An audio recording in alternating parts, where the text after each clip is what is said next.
Hello বন্ধুরা, আমি সৌরভ এবং আমার YouTube channel Sourav tips and ট্রিক্সের পক্ষ থেকে আপনাদের সবাইকে স্বাগত জানাই। এখন মহিলাদের পাশাপাশি ছেলেরাও পাবে প্রতি মাসে 3,000 করে টাকা। হ্যাঁ, ঠিকই শুনছেন। তবে যুবসাথী প্রকল্পে সেই টাকা পাওয়া যাবে না। তার পরিবর্তে খুবই শীঘ্রই চালু হতে চলেছে নতুন যুবশক্তি প্রকল্প। তো এই যে যুবশক্তি প্রকল্পে আপনারা 3,000 করে টাকা পাবেন, এই প্রকল্পে কারা কারা আবেদন করতে পারবেন, কিভাবে আবেদন করবেন, সঙ্গে আপনাদের কি কি কাগজপত্র রেডি রাখতে হবে, কীভাবেই বা আপনার ব্যাঙ্ক অ্যাকাউন্টে টাকা ঢুকবে, এই নিয়ে কিন্তু অনেকেই বিভ্রান্ত রয়েছেন। বিশেষ করে যারা যারা যুবসাথীতে আবেদন করেও এখনও পর্যন্ত টাকা পাননি।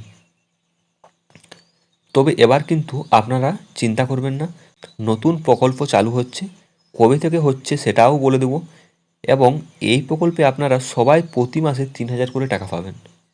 চলুন A to Z বিস্তারিত বলে দিই যে কিভাবে এই প্রকল্পে আবেদন করবেন। তো বন্ধুরা, আপনারা সকলে যেভাবে যুবসাথী প্রকল্পের আবেদন করেছিলেন, এই যুবশক্তিতেও সেভাবেই আপনাদের আবেদন করতে হবে। অর্থাৎ প্রত্যেক ব্লক অফিস থেকে কিছু নির্দিষ্ট তারিখে ক্যাম্প করা হবে এবং সেই ক্যাম্পে গিয়ে আপনাদের আবেদন করতে হবে।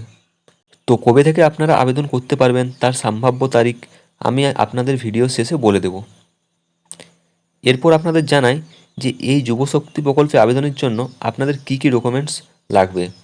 প্রথমত বাসস্থানের প্রমাণপত্র হিসেবে আপনাদের আধার কার্ড, ভোটার কার্ড ইত্যাদি প্রয়োজন।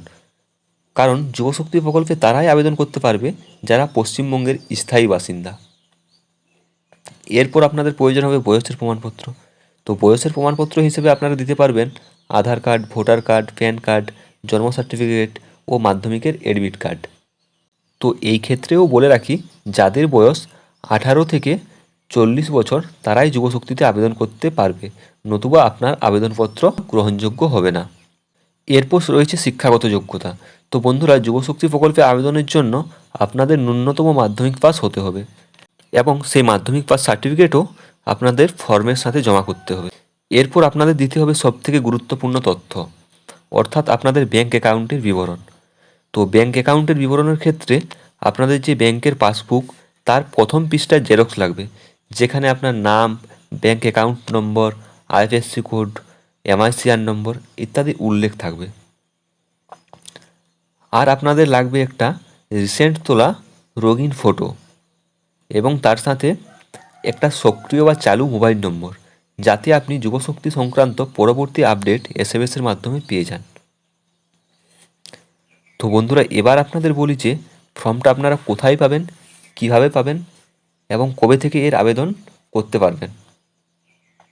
তো সম্ভবত ফর্মটা আপনারা 1 জুন থেকে পেয়ে যাবেন আপনাদের এলাকার যে ব্লক অফিস রয়েছে বা পঞ্চায়েত অফিস রয়েছে সেখান থেকেও। আর ফর্মটা আপনারা নিজেরাও ডাউনলোড করে নিতে পারবেন যুবশক্তির ওয়েবসাইটে গিয়ে, যুবশক্তির পোর্টাল থেকে নিজেরাও ওখান থেকে ডাউনলোড করে নিতে পারবেন। আর এর আবেদন শুরু হয়ে যাবে জুন মাসের দ্বিতীয় সপ্তাহ থেকে।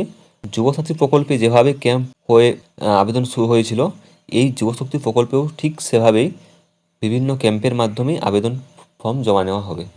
আর হ্যাঁ, যুবশক্তি প্রকল্পে ফর্ম ফিল আপ শুরু হলেই সবার আগে আপডেট পেয়ে যাবেন আমার এই ইউটিউব চ্যানেলে। তাই যারা যারা সাবস্ক্রাইব করেননি তারা এখনই সাবস্ক্রাইব করে পাশের থাকা বেল আইকন প্রেস করে দিন, যাতে কোনো আপডেট মিস না হয় এই যুবশক্তি সংক্রান্ত। আর যারা যারা ফেসবুক থেকে দেখছো তারা অবশ্যই আমার এই পেজটি ফলো করে নিও। তো ধন্যবাদ বন্ধুরা, দেখা হচ্ছে পরের ভিডিওতে।